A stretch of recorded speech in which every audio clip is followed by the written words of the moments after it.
morning, everybody. We're just going to wait another moment now to give everybody the opportunity to join us.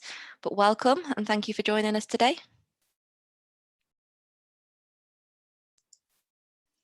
So we'll wait until we get to 11:16 and then we'll get started with today's event, Student and Graduate Employability Masterclass. We've got some great speakers today, so hopefully you guys will benefit from today's event.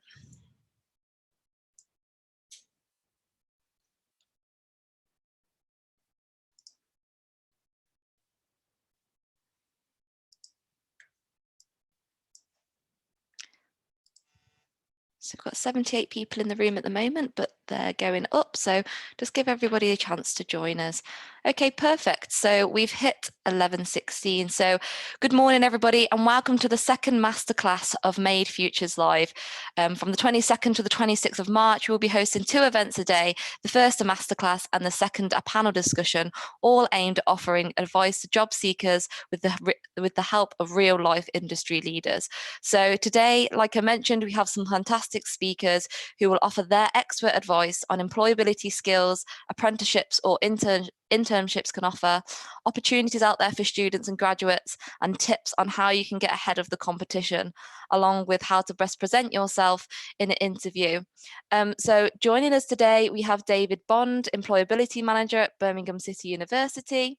We have Chris Hayden, Business Consultant at South City College, Birmingham, Tom Lockhart, Project Officer at WMG, and Graham Cooper, Founding Member and Governor of UTC Leeds.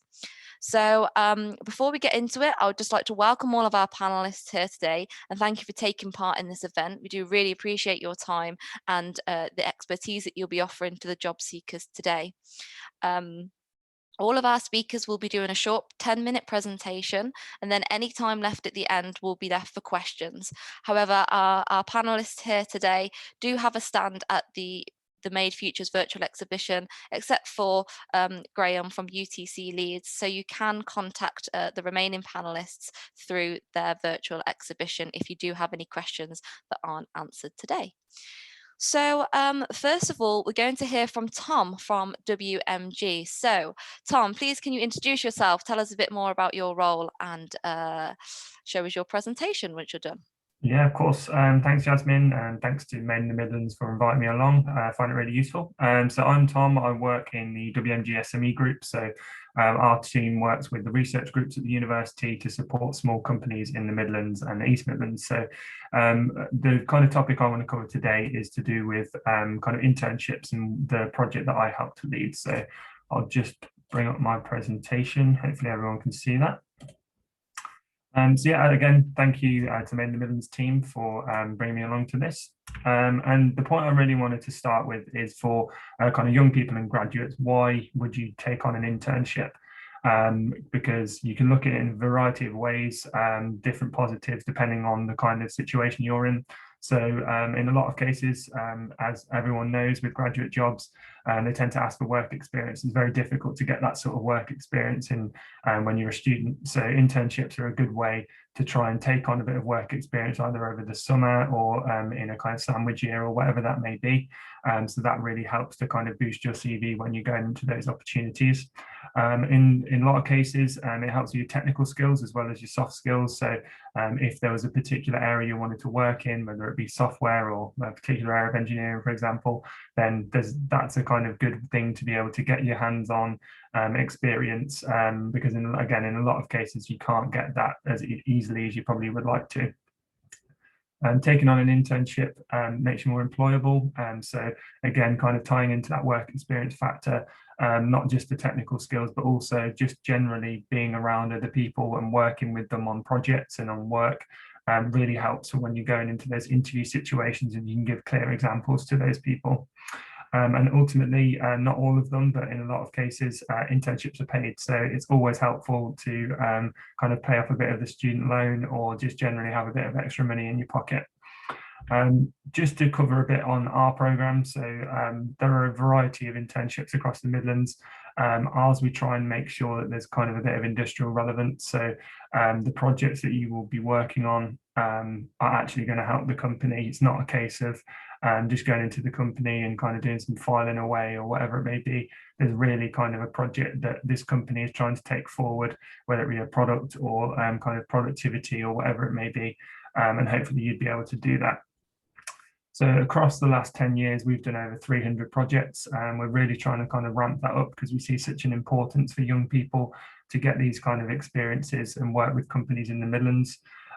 We try and keep them to 8 and 12 weeks, mainly because that gives an opportunity for you over the summer period, and should fit in with you to hopefully have a bit of a break before you were to either kick on into your next job or into the next academic year. We do see quite a high importance on being paid for these internships. From our perspective, we think it gives you that kind of makes you a bit more comfortable about any outgoing expenses you may have across that period. And obviously, it's always good to be paid for the work that you're doing. There is a register interest link on the bottom there that I'll put into the chat after I finish my presentation. But that is just a way for you to click on any particular opportunities that you might be interested in. And then over the next few months, as they go live, the majority of these will be during the summer. And then I'll be able to send out those opportunities to you directly. We've just got a bit of feedback on here, and I think it just goes to show the kind of impact that these internships have on young people. As you can see, I won't read it word for word, but it's been able to help with the kind of practicality side of things, as you can see from some of the images. These interns who we had last year, so that's Felix and Mandeep. So both of those were interns back in 2019, and they've been able to kind of go on to jobs following this as well. We think, again, it's always nice to be able to, not in all cases, but where companies can see an opportunity for a young person to stay on at these companies, then we always try and encourage that as well. As you can see from some of the comments down the bottom as well, the interns have found it to be invaluable for their kind of working career and gain good knowledge that they've been able to take to kind of interview settings. I've got a kind of holding page here just with a few of the SMEs that we've worked with, just to show a bit of a variety. So you may not know them all, but just to kind of give a flavour for the types of projects that we've done. We have ELS on there, who do a lot of kind of virtual and augmented reality, embed work in automotive supply chain, and that's a lot of kind of software again. Alicast up at the top, we've supported them on kind of productivity projects and general engineering as well as materials projects. So it was just to give a bit of a flavour on here as to the types of things that we do on a day-to-day basis and the projects that come up quite regularly, because they're all going to be very different. It's very hard to predict what comes in because we have to have the support from the company, but we try and make sure that these opportunities are always going to be of use to a young person going into them. The only other thing I wanted to cover during my presentation was something called a knowledge transfer partnership. So some of you may be aware of this, and this is more targeted at the people who would be finishing their studies. So this is a program that's been run nationally. It's not just run by the University of Warwick, but this is a program whereby a company comes with a strategic problem, so similar kind of vein to our internships, but this is a more kind of strategic 2 or 3 year project where they're looking at someone to work with them essentially full-time, and work in collaboration with the university to get that project solved. So the way in which this would work, again, there's a link at the bottom, but I can send out further details to anyone who may want it. But this would be something you'd be looking at after your studies are complete. You get support from academics within the university, so you're not just kind of thrown into the company at the deep end, but you do get quite a lot of support. And the associate is part of the university, and so you would get both the company support and the university support, so it's quite a good thing to look out for. And there's a variety of different kind of areas in which this could be involved. So as I said, the University of Warwick, we do have a program where we're trying to increase that, but everywhere across the UK is doing the same. So it's always worth having a look and seeing what other opportunities there are there. That is everything from me, Yasmin. I don't know if there's any questions or anything, or whether to keep that to the end. Yeah, so thank you for that, Tom. That was some great insight into what internships and knowledge transfer partnerships can offer. So as Tom said, guys, he'll post any relevant links in the chat. So if you do have any questions for Tom, just bear them in mind now, take a note, and we'll get them answered at the end once we've heard from all of our panelists here today. But thank you very much for that, Tom. That was some great insight there. Perfect, no problem. So now we have Graham Cooper from UTC Leeds, who will be presenting for us today. So Graham, tell us a little bit more about yourself and what your organisation can offer to students and graduates out there. Okay, thank you, Yasmin. Hello, so as has been said, my name's Graham Cooper, and I'm here today in my capacity of one of the founders of and a current governor of a school in Leeds called UTC Leeds. Now, give you a bit of the history of this. Back in 2014, a group of manufacturing engineering employers got together with Leeds University, and with the support of the Chamber of Commerce and Leeds City Council, we successfully made a bid for government funding to design, build and equip a brand new school in Leeds with a focus on STEM and engineering for years 10 to 13. Now, for my part in that, I was the operations director at Agrigraphics and Manufacturing Leeds, and that's why I was part of that team. Now, a driver for setting up this was a growing shortage of skills available to manufacturing, and that's still a real and current problem. But there was a very strong feeling that schools and universities were simply not preparing young people for the world of work. In fact, the previous speaker, when he's shown you internships, is a really good thing for you to go on and get some real experience. You will be much more attractive to an employer with that experience. And as we engage with more and more manufacturers in the city doing this project, we found everybody had similar experiences when employing young people. They simply were not ready for the working environment. And common issues that were talked about with young people were poor timekeeping, poor attendance, not working well to deadlines, and not working well in teams. Now, my own company had experienced exactly these issues with young recruits, and I thought we'd just been unlucky. But speaking to other employers made me realise it's more systemic, more widespread than that. Now, I'd like to stress here, I'm not having a go at young people. It's not the fault of the young people. It's based on the way the traditional school experience and the university experience teaches them. And by necessity in those academic things, most work is individual work leading to some sort of examination. Therefore, if you as an individual have poor timekeeping, poor attendance, or submit work late, it only impacts you. In contrast, when you go to work, most work in any business is part of some sort of team. Therefore, if you're late in, or if you don't come into work, or if you deliver some work after the deadline, it invariably impacts other team members. Now, a big attraction the UTC movement has for employers is that the UTCs deliberately create a work-like environment within them. And as part of the preparation for our school opening, we canvassed opinion from manufacturers and the University Leeds about what attributes they would like to see young people being taught about to prepare them for the world of work. And I just share my screen. This is the list that came up.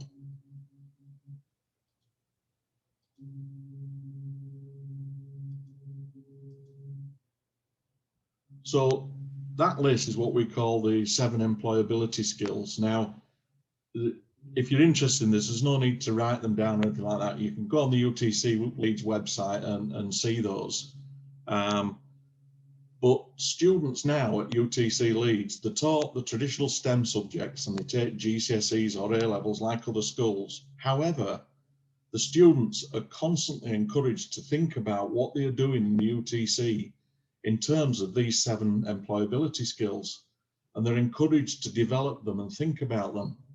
Now, they routinely do work in teams to stimulate a more work-like environment, and employers actually set projects for the students to work on, real-life work projects.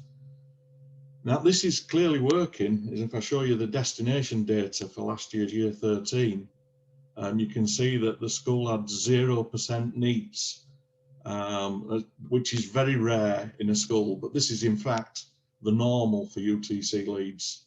So the destination data for the young people is really very good. I'll go back to the main point. So my first piece of advice is, if you're the right age, so if you're in year 9 or below, or if you're currently in years 10 or 11, consider moving to a UTC as your next step. They're all over the country, and they take entry at year 10 and at year 12. But I'm imagining that's not a possibility for lots of people on here. So I would suggest you look at these skills that I've got up on the screen there and think of, you'll have done things like this in your own life.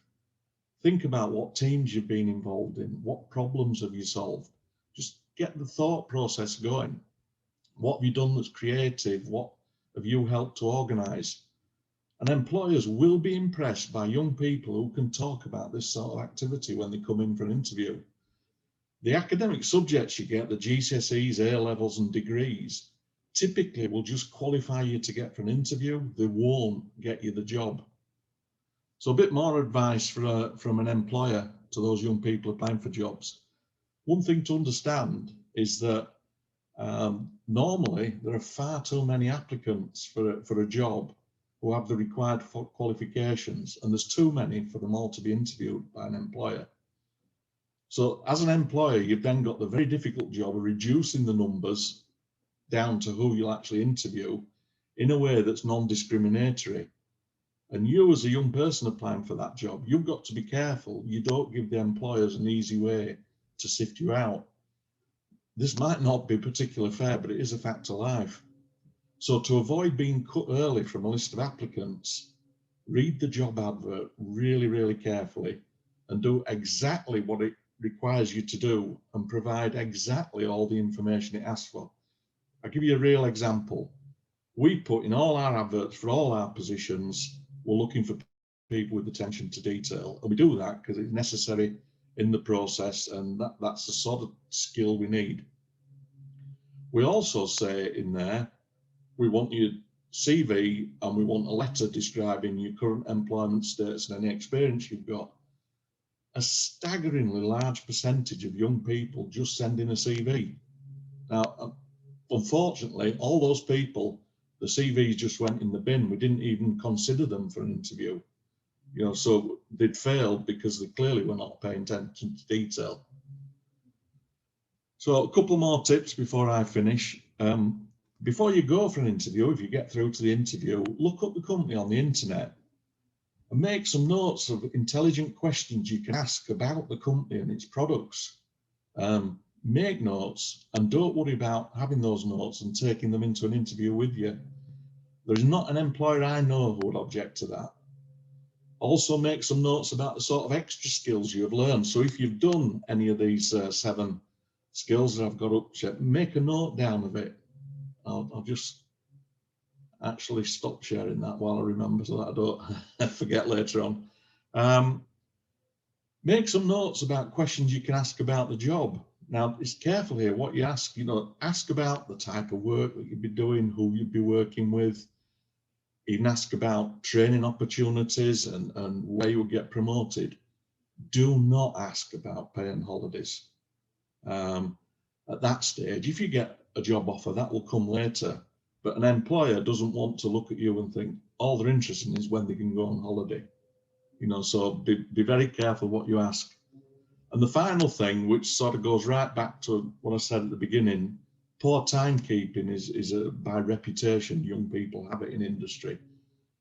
Make sure you know where the interview is being held and you know how you're going to get there, and you would get there early. You know, you're better off spending 15 or 30 minutes outside a factory or an office block rather than arriving 15 or 30 minutes late. But be prepared. So also have you'd all have mobile phones with you. Have the telephone in that mobile phone number, the telephone number of a contact at the company.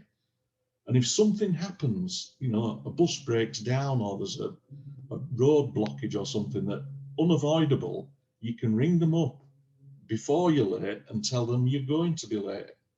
And that will go down a long way as well. So that's it for me, Jasmine. That's my section finished. No, that's absolutely great, Graham, and some brilliant advice there. So I hope everybody has taken note of that and has remembered what Graham said there, because that's some great techniques to take away whilst you're looking for a new job. So thank you for that. In a moment, I'll pass over to David, but I just wanted to mention one thing before we do that. So there's a golden banner competition going on at the moment, guys. So if you look for the golden banner amongst the stands at the exhibition, you do have the opportunity of winning a bottle of wine or even a Moleskine smart book. So just bear that in mind as well. Today, we have 2 more speakers left, so we're going to hear from David and Chris next. However, we are likely to run over at the end, so we will be sticking around for a further 10 minutes to answer any questions. So that'll take us to 12:10. However, we understand that there is a 2-minute silence today to commemorate the 1 year since lockdown. So if you would like to leave for that, that's absolutely fine to do your 2-minute silence. However, we won't be doing it here today, unfortunately, so that we can get any answers from the panelists. So that covers that part. So thank you so much, Graham, for the great advice that you've just offered to everybody there. However, now we're going to hear from David Bond, Employability Manager at Birmingham City University. So David, the same question to you really. What is your role at the company, and what opportunities does your organisation offer to students and graduates out there? Okay, morning everybody. My name is David Bond and I'm the Careers Manager at Birmingham City University, and I focus on the faculty of Computing, Engineering and the Built Environment. So my role is mainly to prepare students for placements and internships, and also supporting them all the way through to their first graduate role.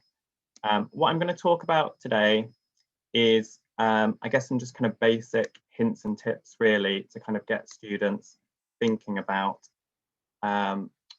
their kind of journey and what they can do. So I'm going to have a look at kind of a bit of information about recruitment processes, the kind of hidden jobs market, and I guess how university careers teams can kind of support students and then also support businesses as well.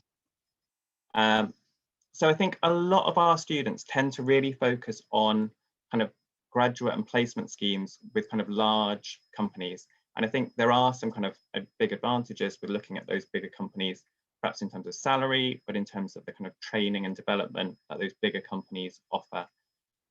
But with these schemes, it's really worth thinking about your time frames. So some of the schemes open as early as the start of September to start the following summer, and they also close really early as well. So they will close as soon as they have enough applicants, which can be as early as October or typically around Christmas time. So if you're interested in kind of looking at those bigger companies, then you do need to kind of apply early and make sure you're well prepared for those kind of schemes. But the majority of graduates don't work in bigger companies. I think as some of the previous speakers like Tom have mentioned, actually it's a lot of those kind of smaller kind of SME companies that can really kind of work well with kind of students and graduates. There are a number of benefits that students can think about in terms of working with smaller companies. They may not be quite as glamorous as some of the bigger companies, but actually in terms of the responsibility that you might get, in terms of how you can develop your own role, there are some kind of really kind of positive benefits to consider.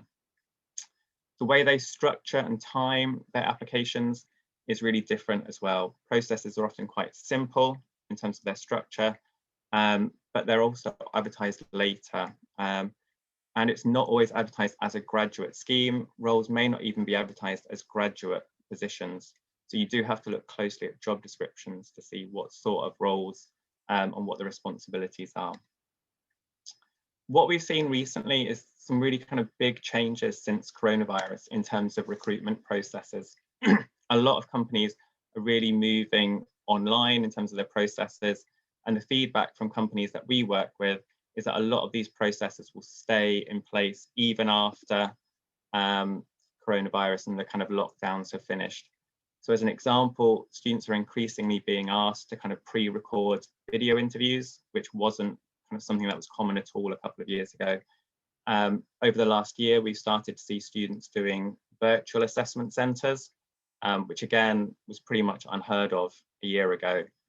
but things have moved very quickly. So students really need to kind of be prepared for the changes that are taking place. In terms of a few tips and suggestions, this kind of reflects a lot of the things that kind of Graham was talking about as well.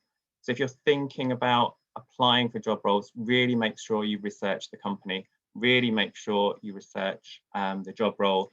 There is so much information available online. There's so much available kind of through kind of places like LinkedIn. So make sure that you have done your background research. If you've not done a pre-recorded video interview before, then it's definitely worth looking at how you can practice this. So our careers team, and I'm sure other careers teams, will offer kind of support for pre-recorded video interviews so you can practice it. We offer a service where students can get instant kind of AI related feedback on their performance. And just having that familiarity with those stages is really important. In terms of interviewing and doing virtual interviews, you need to treat it like it is an in-person interview. So like Graham was talking about, punctuality is really important. You need to make sure that you're not somewhere where you're going to be disturbed. You need to make sure that you have a very kind of simple background in place.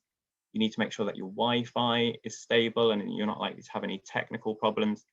And again, make sure that you're familiar with the technology that you're using. So if it's not a kind of platform that you've used before, just make sure that you know how to kind of navigate your way around it.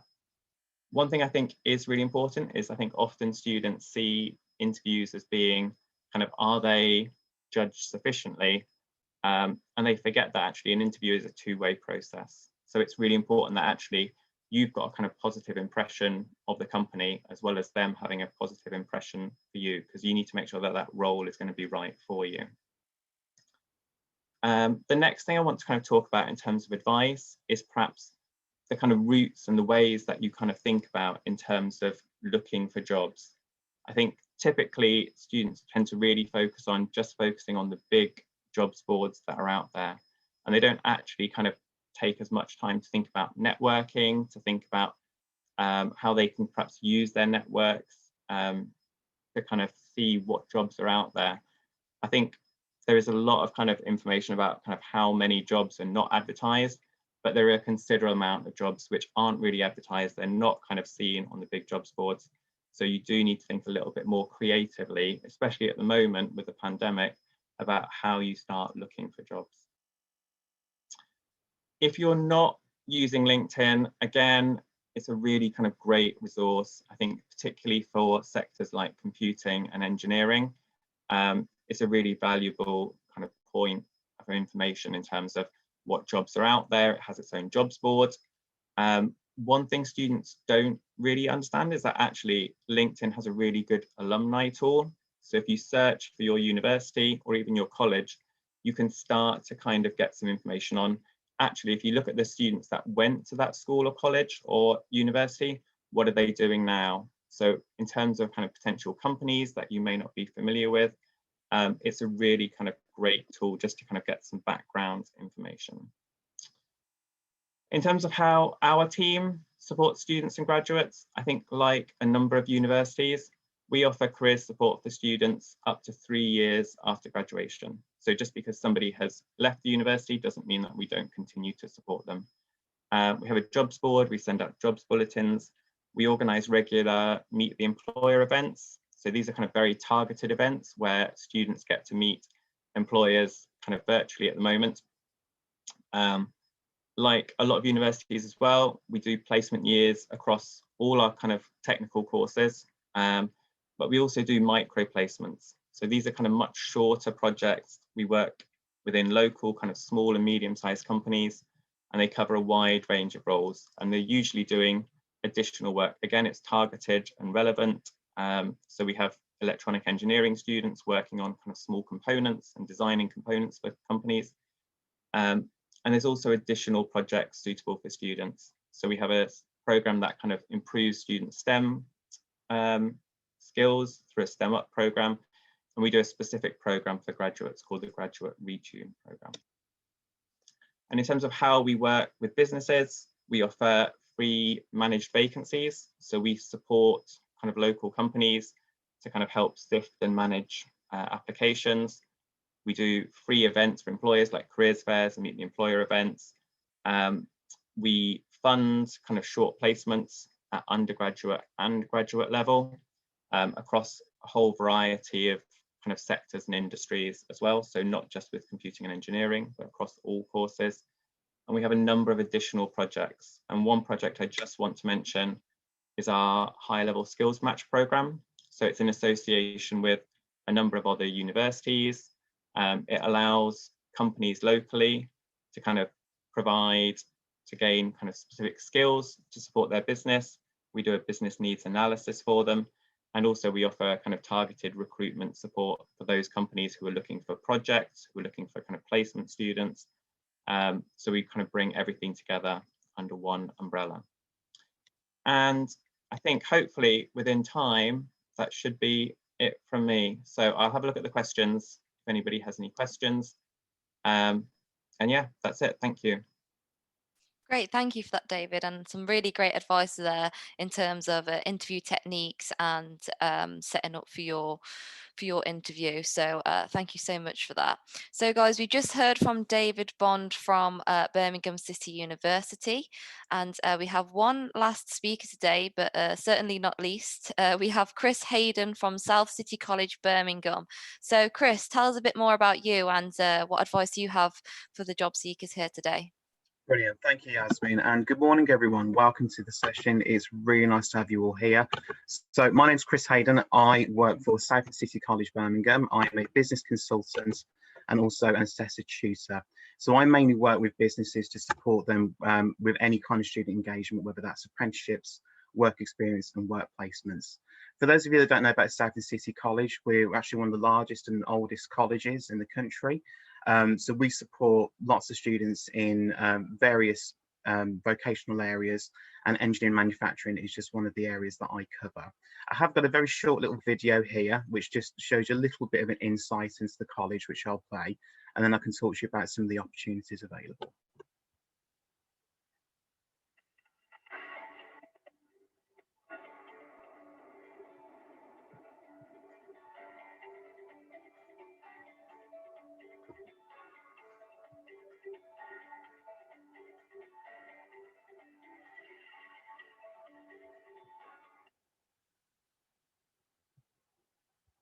Oh, that may have just frozen, never mind.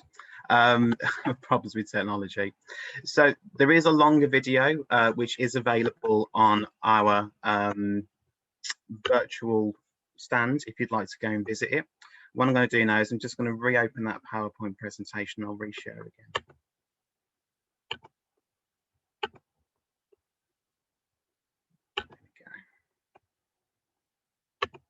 Apologies, this did work when we tried it originally, but if I over that, there we go.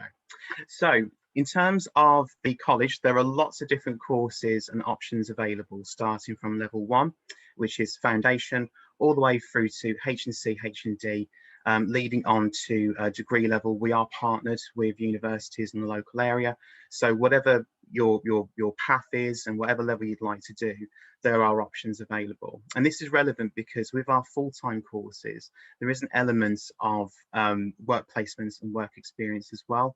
So even if you're studying a full-time course, you'll still have that connection with employers to get those experiences that you need that are relevant to industry. But one of the key things that I manage is apprenticeships. And for those of you that have either looked into apprenticeships or would like to know a bit more about them, they've changed a lot in the last few years. In fact, since 2017, there've been over 800 new apprenticeship standards that have been written by employers specific for their industry. And what's interesting is out of those 800, around 80 of them, so about 10%, are in the engineering and manufacturing sector. So we can see that that's a real area of investment in the UK in terms of employers looking at the future of their recruitments and using apprenticeships as a way to bring people into their workforce. Most apprentices start from level 3. There are some at level 2, and as we can see, they do go up to those higher levels as well. Now, in terms of what an apprenticeship is quite simply a job with training. We've all been there where you've tried to apply for a job and maybe they've asked for certain skills and experience that you don't have, and maybe that's put you off from applying or you've not been shortlisted. With an apprenticeship, it's different. they're not looking for the experience. They're looking to take you on the basis that you don't have those skills, but through their support and through the support of a college or a university, you will learn those as you go along. Apprenticeships can last anywhere between a minimum of 12 months up to 4 years. And I should say, for an engineering technician at level 3, you would be looking at a 4-year qualification. And that might sound like a long time, but that's 4 years of guaranteed employment where you're going to be getting those skills and that qualification, and you're going to have that job at the same time. Salaries, it's not mentioned here on the slide, but salaries do vary. They start anywhere from minimum wage up to, well, anything higher than that as well. So there are lots of options out there. And as it says down here on the bottom left, forecast shows that within the engineering sector, they are looking to recruit a lot of people over the next few years. So it's a great time to consider apprenticeships if that's the right choice for you. There are lots of different sectors that you can get into as well through an apprenticeship. The one piece of advice I would give is, if you're looking for apprenticeships, don't look specifically for the sector. So for example, if you are looking purely for aeronautical, or if you're just looking for rail, that's going to really narrow the chances of the options that are out there. If you look for an engineering technician role, for example, that apprenticeship is actually applicable to every single one of these sectors that you see here. So search for the apprenticeship rather than the sector, and you'll suddenly find that the opportunities become much broader. What I did as well in preparation for this session is I spoke to a few of my employers to kind of get some of their feedback in terms of the things that they look for when they're looking for applicants. And there's some feedback you can see here on the left. Now, one thing you might notice is one of the common themes is they're not necessarily asking for experience. They're not saying you have to have X qualification or X amount of years of experience. It's more about those softer skills that Graham was talking about earlier. It's about, the want to learn and the ability to kind of take on those additional tasks and to want to grow with the company. One thing though, for apprenticeships, you do need to have English and Maths minimum GCSE grade 4 or above, or grade C, or indeed functional skills level 2. That is an entry requirement. But apart from that, they are looking at other options. And I should say as well that every single one of these employers here are recruiting this year. In fact, the person that spoke at the very top is currently advertising with us at the moment, and you can find the vacancy on the Made Futures website. There's 25 jobs there as engineering technicians. So it just goes to show there are lots of options out there. Now, when it comes to some advice and guidance, the main thing I want to talk about is about the application. Now, Graham and Tom and David have mentioned this a little bit earlier. So one of the key things that I see is, on average, we have around 80 applicants per vacancy we receive, regardless of sector. It's normally more for engineering. But what we tend to find is around half of those applications are rejected immediately because they haven't updated their CV. So email address is incorrect, wrong telephone number, etc. They haven't read the application. They haven't discussed where the role is. They haven't considered the salary, etc. Or equally, they haven't researched the company. I had one the other day, a candidate applied for an engineering job. First thing it said in its CV is, I'm really looking to be a hospitality team member. They've copied and pasted their application. So it might sound like a small thing, but that really does make the difference. And certainly in the first instances, that could instantly stop you from being the half that get rejected to being in that top 50% who get shortlisted. From there, though, it's really useful to review the company's mission, vision, and values. You can do that on most company websites, and it will tell you where the company's heading, their plans are for the future. That's going to help you in two ways. One, it can help you with your application in terms of maybe talking about how your future, is aligned to what they're looking to do. But also in terms of the interview as well, as Graham mentioned earlier, being able to ask questions about their plans and to have some insights is really going to make a difference. And regardless of your experience, tell the company why you want to work for them and what skills you can bring to the role. And most importantly, don't forget to include your hobbies, interests, and prior experience. Again, this can make all the difference. You might not have any industry experience, but if you've got something, one of our students captains a football team, and they got the job because it showed that they were committed, that they were able to, to plan and go that extra mile. something like that that you might miss off a CV could be the difference between you getting an interview or not. Some other things that you can do today that can help you with your search. Now, David and Graham have already mentioned this. I think Tom said earlier on as well about things like LinkedIn. Social media is a huge part of most businesses now. So if you're on Twitter, Facebook, obviously LinkedIn has been mentioned as well. Start following those companies, and as soon as those opportunities become available and you've opened up that network, you can start getting your application in. Something else you can do is what's called a web alert or a change robot. There are lots of free apps and things that you can download. But what this does is, if there's a particular company you want to work for and they're not recruiting at the moment, you pop it into the web robot and it will automatically email you the second that website changes and a job advert becomes live. It might sound like a small thing, but it could be the difference of you getting your application in as quickly as possible. Another thing you can do is to consider speculative applications. Some companies, not all, but some of them will have on their jobs website a contact or a portal or something that says, we're not recruiting now, but please send us your information. Be proactive. The more proactive you are, the better impression that's going to make on that company.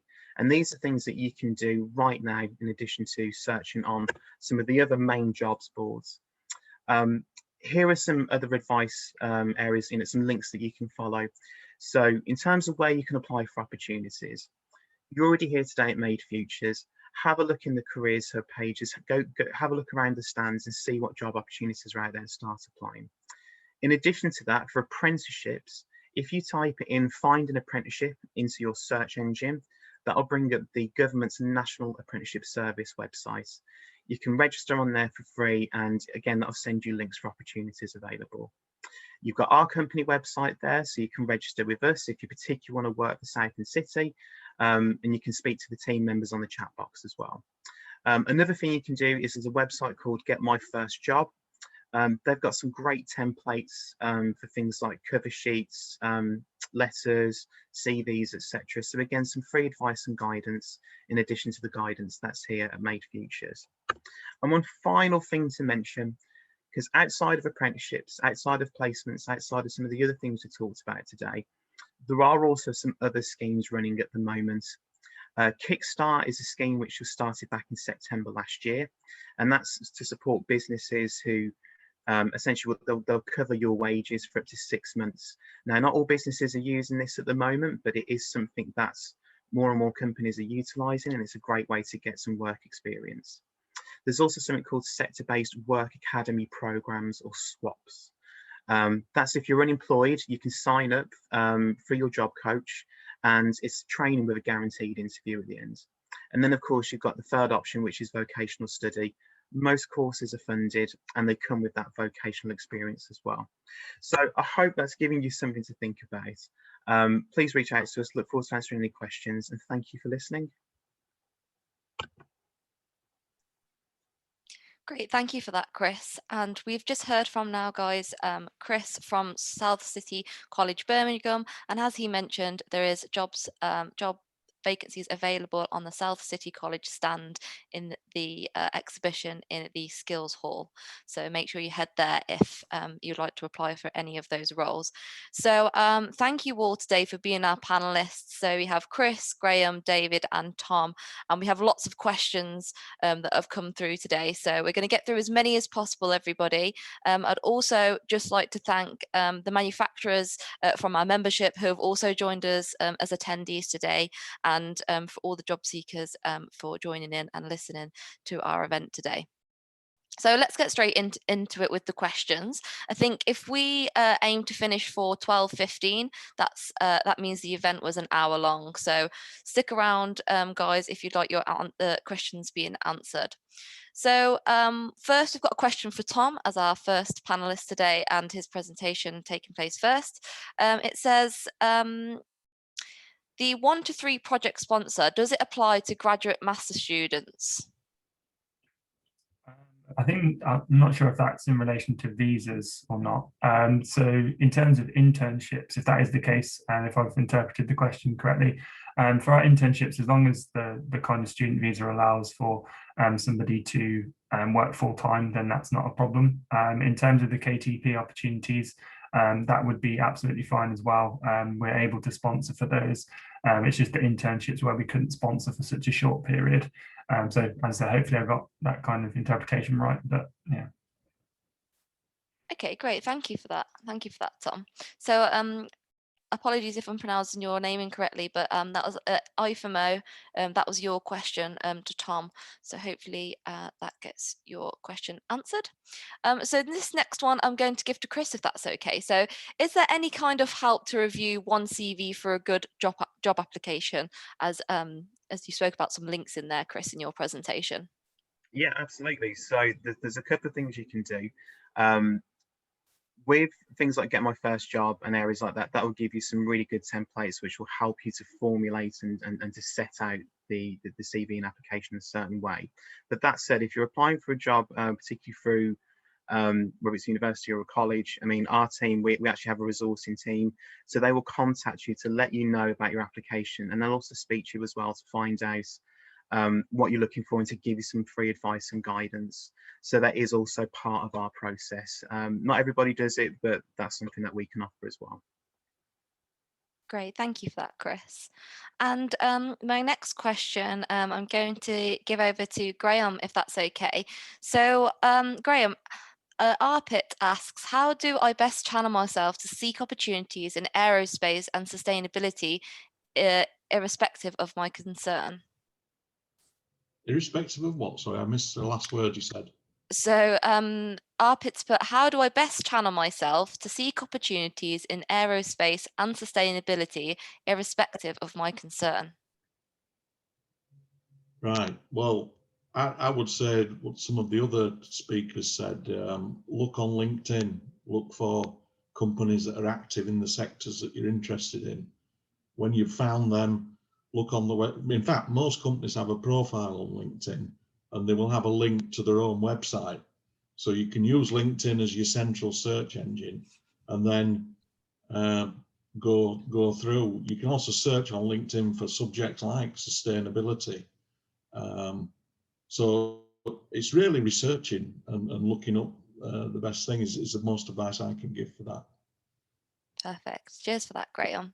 So David, this question's for you, and apologies because I'm not sure what NDL stands for, but this anonymous attendee asks, does BCU support the NDL? I'm hoping that you know what the NDL is. I was hoping you wouldn't ask that question. I don't know what NDL means. If the person who asked the question can just drop a message in just with a bit of an explanation, then we can have a look. I think a lot of each kind of course area has its own acronyms. So I think, yeah, if we get some extra information, then we can have a look at that. Perfect. Okay, no problem. Well, I have another question for you, David, if that's okay. So I think this is more of a generic sort of advice question. So Chowdhury asks, would employers consider taking on an apprentice for a degree apprenticeship straight after a level 3 national extended diploma course? Hang on, can you read that question again? Of course. So would employers consider taking on an apprentice for a degree apprenticeship straight after a level 3 national extended diploma course? This might be best being pointed back to one of the other people that cover apprenticeships. We have a number of apprenticeships that we run at BCU, but that's not within my team. So it might be best looking at one of the other staff. No problem. Yeah, I think that question's probably best for Chris then. So Chris, I'll just repeat the question for you. So would employers consider taking on an apprentice for a degree apprenticeship straight after a level 3 national extended diploma course? It's a possibility, depending on the sector and the employer. I should say as well that with the different apprenticeship options that are out there, as I mentioned in my piece, there's over 800 available. Now, the reality is that even though there's over 800 apprenticeships, that doesn't mean that all colleges and universities are running them. So it's kind of based on what the sector is. But what I would say is part of the Institute of Technology, which the college and local universities are part of, what we've started to do is to look at that pathway to go from level 3 to H&D and then to degree through the apprenticeship route.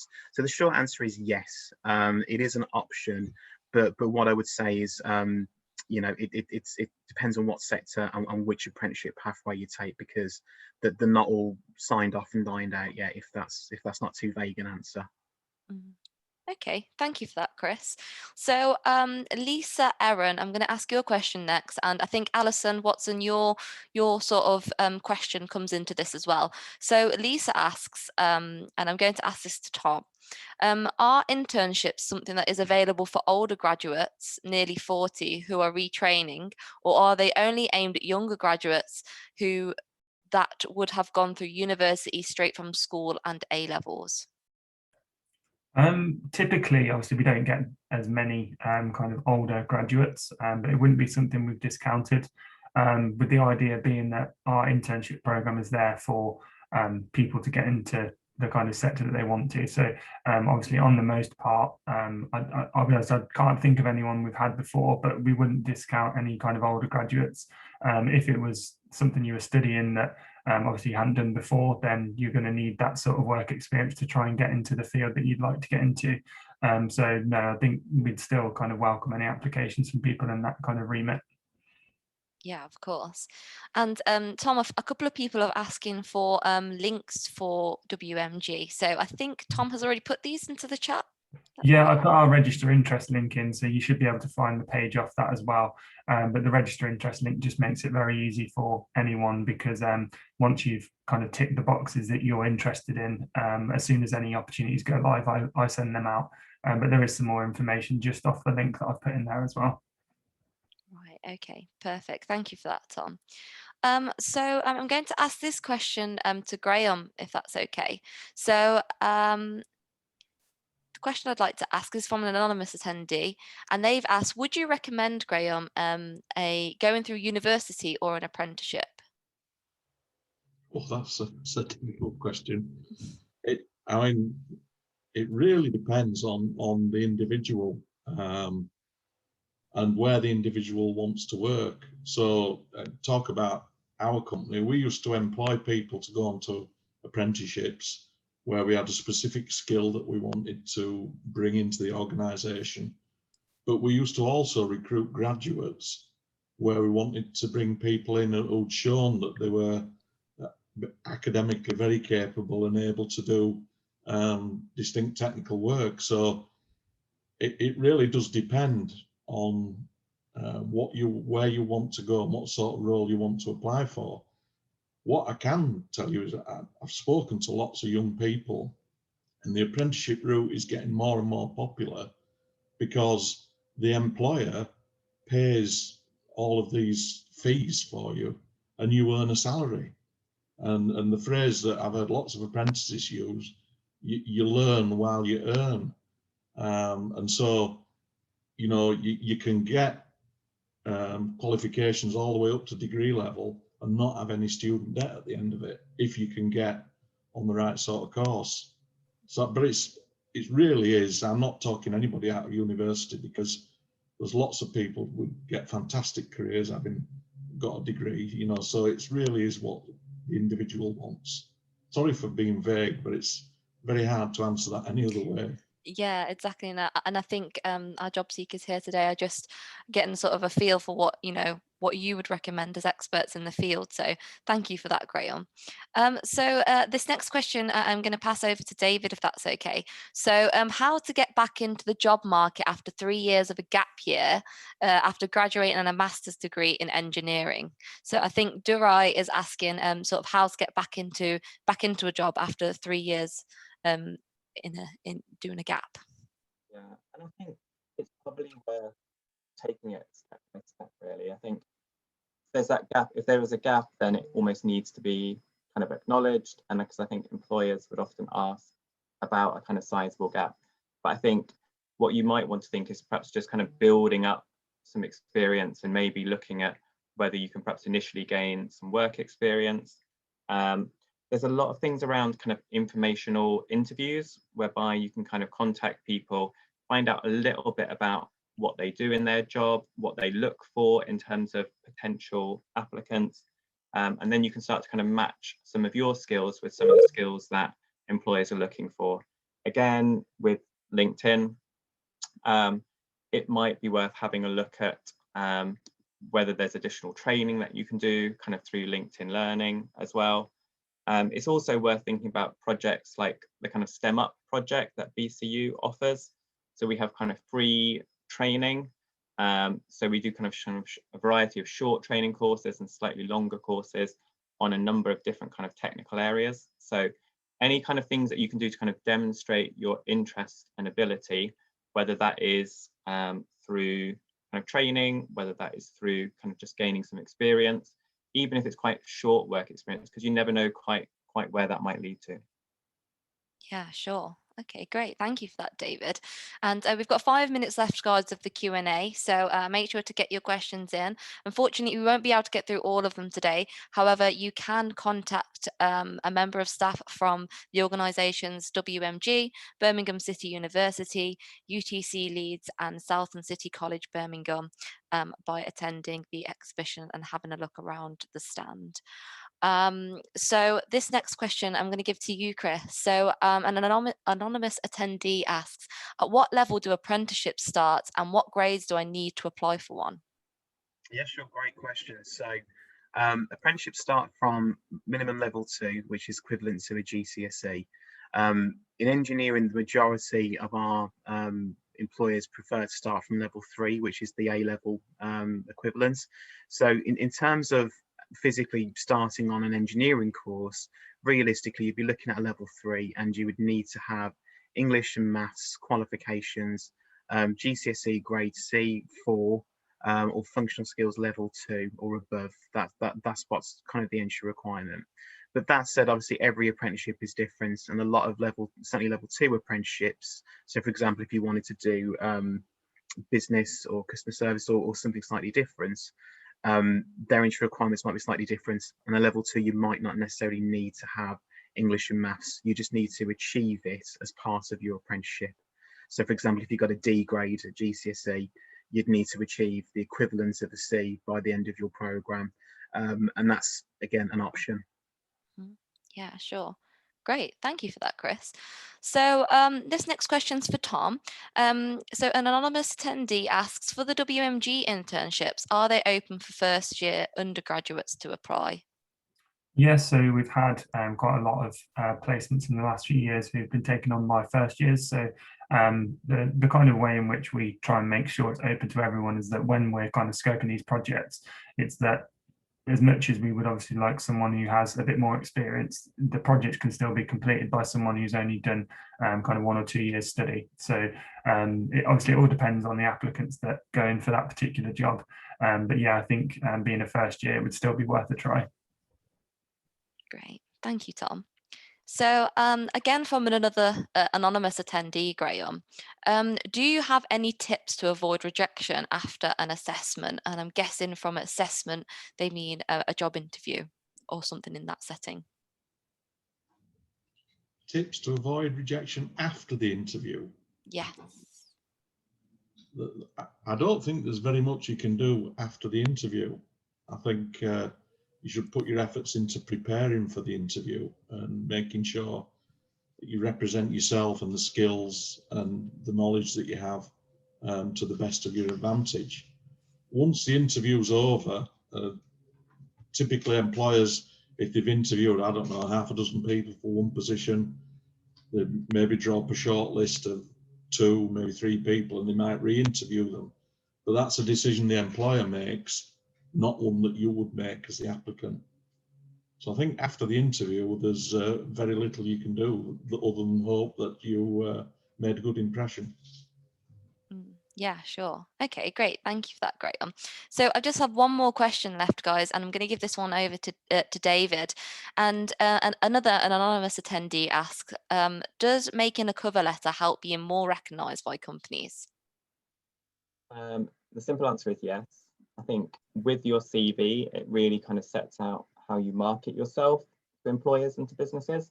But I guess with the cover letter, it gives you that option of kind of really tailoring what you've got. And I think talking about the reasons why you're interested in that company in particular, I think that's one area that I think students tend to leave off cover letters, is kind of really getting into the detail of why they're interested in that company, what they know about that company, And it's those things that will set apart your application. I think now it's a little bit complicated in terms of if you're applying online, not every company will ask for a cover letter. But I think anywhere where you can start to kind of really tailor your application and include kind of very specific information as to what you know about that company and why that company interests you, I think that's the sort of thing that companies are really interested to see. Yeah, great. And that's some great advice, David. Thank you for that. So that concludes the end of the Student and Graduate Employability Masterclass, everybody. Again, I'd just like to say a special thanks to our panelists today, Chris, Graham, David and Tom. Thank you so much for joining us and offering your advice and expertise to the job seekers in the room today. And also a massive thank you to you guys for joining and listening to the masterclass today, and to all the manufacturing members who have joined in support of the Maiden Group as well. I'd like to say a massive thank you to you as well. In addition to that, just something I'd like to mention before you all leave today. I did mention it a little bit earlier on, but you can get involved with the Golden Banner competition. So we're holding one of these every day, and you have the opportunity to win a Moleskine Smart Book, which is really cool. You can take notes down and it'll copy it straight to your phone. So it's a really good, useful tool to have if you're just starting out in a new job role or if you're still studying. And you can easily do this by finding the Golden Banner in amongst the exhibition on one of these members' stands today. And as long as you post this to your social channels using the hashtags #MadeFutures or #1KJobsChallenge, you have a chance of winning one of those smart books or a bottle of wine.